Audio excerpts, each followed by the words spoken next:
Donc c'est ce que j'ai adoré dans ce bouquin et c'est pour ça que je vous le recommande principalement. Et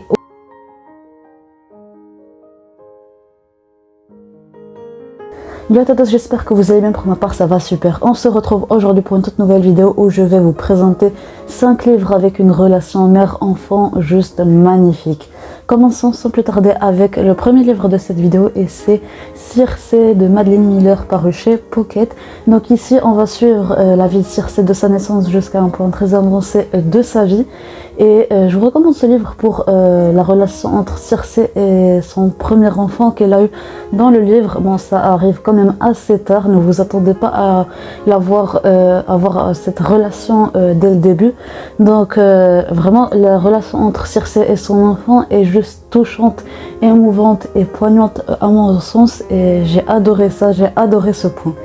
Bref, passons maintenant au prochain livre et c'est Aristote et Dante découvrent les secrets de l'univers de Benjamin Alirsainz, publié par Pocket Jeunesse. J'ai vraiment l'impression que je vous présente ce livre dans toutes mes dernières vidéos, les amis. Bref, ici on va suivre la naissance et l'évolution de l'amitié entre Aristote et Dante qui se rencontrent pour la première fois en été à la piscine. Comment va évoluer leur amitié? Il faudra lire l'histoire pour ça. Donc je vous recommande ce livre pour les mères d'Aristote et Dante qui sont vraiment adorables et attachantes.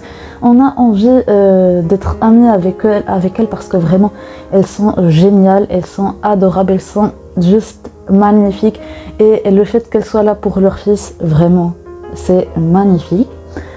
Bref, prochain livre et c'est un tome 6 et c'est Les Chevaliers d'Émeraude, le tome 6, le journal de Nyx par Anne Robillard, publié par Michel Lafon-Poche. Donc ici, bon, je vais vous résumer le premier tome. Dans le premier tome, il y a Amécarède, l'empereur Tanith qui veut envahir Enkidiv, mais qui se retrouve face à face avec les Chevaliers d'Émeraude qui l'en empêchent. Les Chevaliers d'Émeraude vont-ils réussir à stopper une fois pour toutes Amécarède? Il faudra lire l'histoire pour ça. Donc je vous recommande ce 6e tome parce que c'est là où il y aura la relation entre Bridges, la femme de l'un des persos principaux, et sa fille adoptive Théandra. Donc comment va se dérouler ce lien qui va naître? Il faudra lire l'histoire pour ça. Donc vraiment j'ai adoré cette relation entre Bridges et Jennifer. Donc j'ai vraiment adoré cette relation. Bref, avant-dernier livre et c'est Le Pays des Contes de Chris Colfer, publié par Michel Lafon-Poche. Donc je vous recommande le premier et le deuxième tome parce que c'est un peu une sorte de continuité avec le lien de la mère et les jumeaux.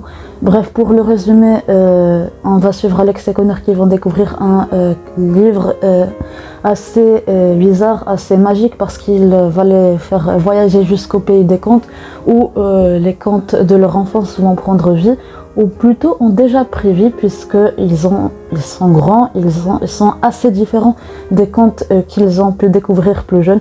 Comment vont-ils réussir à rentrer chez eux? Il faudra lire l'histoire pour ça. Donc je vous recommande ce livre pour le lien qu'il y a entre les jumeaux et leur mère, parce que vraiment j'ai trouvé assez poignant et assez profond, et c'est ce que j'ai aimé dans ce livre. Bref, dernier livre de cette sélection, c'est Adopted Love de Gaia Alexia, publié par Hugo dans leur collection New Romance.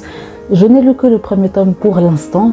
Bref, pour le résumé, nous allons retrouver Théagan qui erre de famille d'accueil en famille d'accueil jusqu'à l'aube de ses 18 ans où la justice le prend et lui dit c'est ta dernière chance, une dernière famille d'accueil. Si tu la rates, tu vas en prison. Et dans sa dernière famille d'accueil, Théagan va faire la connaissance d'Elena. Comment va-t-il réagir avec son tempérament de feu? Il faudra lire l'histoire pour ça.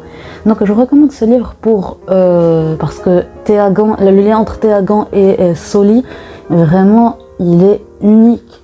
Parce qu'en fait Soli c'est une sorte d'aide sociale où je ne me souviens plus, mais elle est très présente dans la vie de Solis, et c'est ce que j'ai adoré. Solis est très présente dans la vie de Théagan. Donc c'est ce que j'ai adoré dans ce bouquin et c'est pour ça que je vous le recommande principalement. Et aussi pour ses blagues et son humour, vraiment Vraiment, Solis, c'est l'un des meilleurs persos de ce livre et je vous le recommande vraiment. Bref, c'était la fin de cette vidéo, j'espère qu'elle vous aura été utile. Et là, je suis en train de vous présenter mes recommandations de 10 livres où l'amitié est très importante. Donc, à tout de suite les amis.